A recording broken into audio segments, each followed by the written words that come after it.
Responsibility with Dr. Goodness.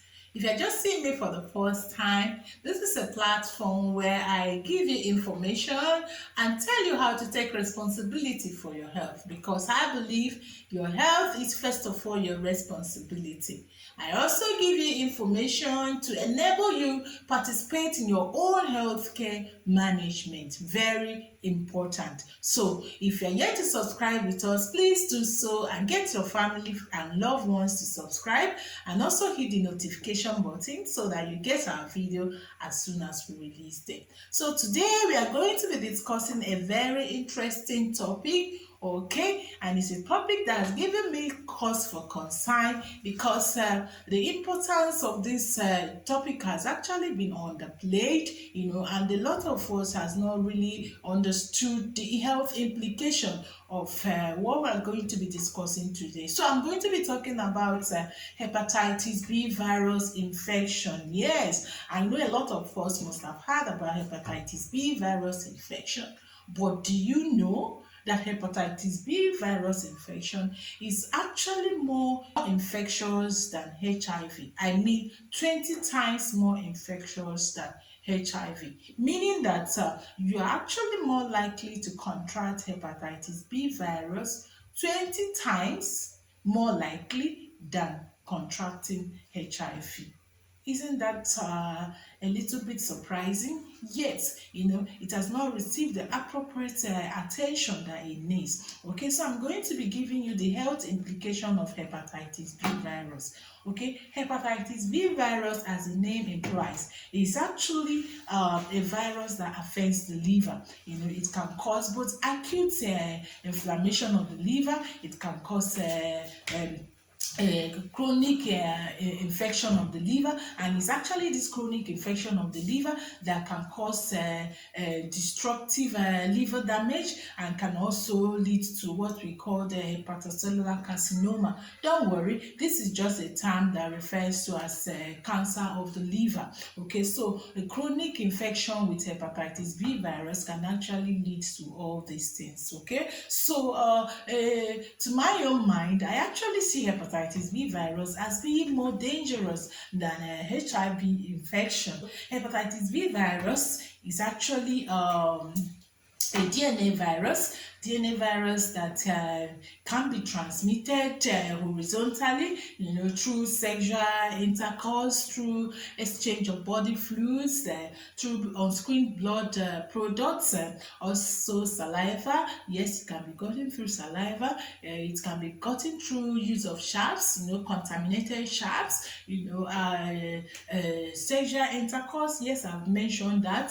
Okay, so because it can be gotten through a lot of means that HIV cannot actually be transmitted. That is why it is more infectious than HIV. So it's becoming common around us. It's becoming very common. And then because in most cases it causes only acute inflammation, it causes only acute infection, where the person contracts the disease, and then the disease runs its course, and then gradually resolves. But in about 35 to 50% of cases, it can actually lead to a chronic infection, and it is this chronic infection that leads to further health complications like destructive liver damage, and also can lead to liver cancer, as I've mentioned. So I will not want us to come down with hepatitis B virus infection. That is why I want to give us information on how to prevent this viral infection.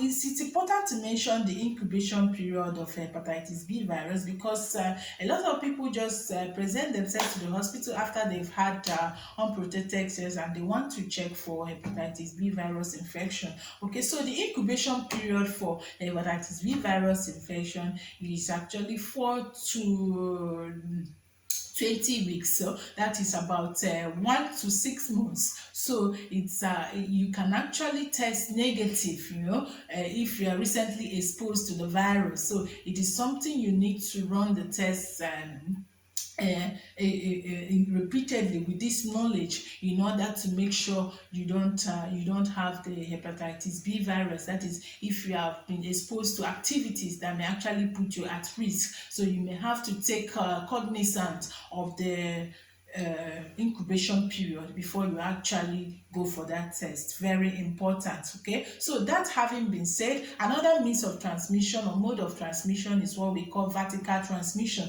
where mothers actually give this virus to their children, through birth. Okay, this is becoming more and more common, because of the advent of mothers who actually were not aware and were only diagnosed, during their pregnancy, during the antenatal, or even some places may not even bother to run these tests, and then these mothers give this thing to their children. But just like I mentioned, there are vaccines for hepatitis B virus. Okay, so luckily for us, this is part of the routine immunization vaccine for our children these days. So they are lucky, unlike us who were not privileged to be vaccinated in that order. So a lot of adults are actually not immunized against hepatitis B virus. Okay, this is the reason for this video, so that you know what to do. So if you have not been immunized against hepatitis B virus, I think personally that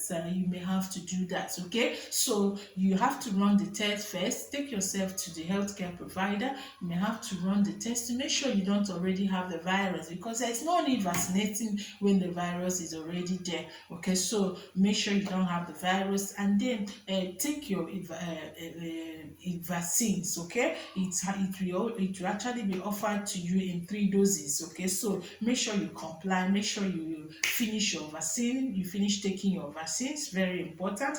And then for mothers who are pregnant and are positive for hepatitis B virus infection, please, it's important for you to know that in addition to the vaccine, you are also to give your children, there's a vaccine, a passive immunization for children, or for people at risk. Not only children, if you're at risk and you expose yourself to somebody with hepatitis B virus, or you just have partake in some activities that may expose you to this virus. Okay, there is something that is called the hyperimmune globulin, that provides passive immunization, in order to prevent the virus, from replicating further. Okay, so this vaccine is actually available, so you may actually want to do that if you're in this category. And also for mothers, I mentioned, for mothers who are pregnant or who are giving birth and are hepatitis B virus. Okay, so make sure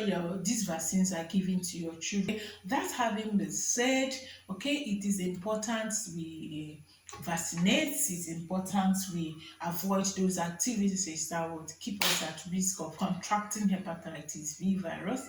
Okay, thank you for watching, and don't forget to like our videos, don't forget to comment, don't forget to subscribe if you have not done so, and hit the notification button.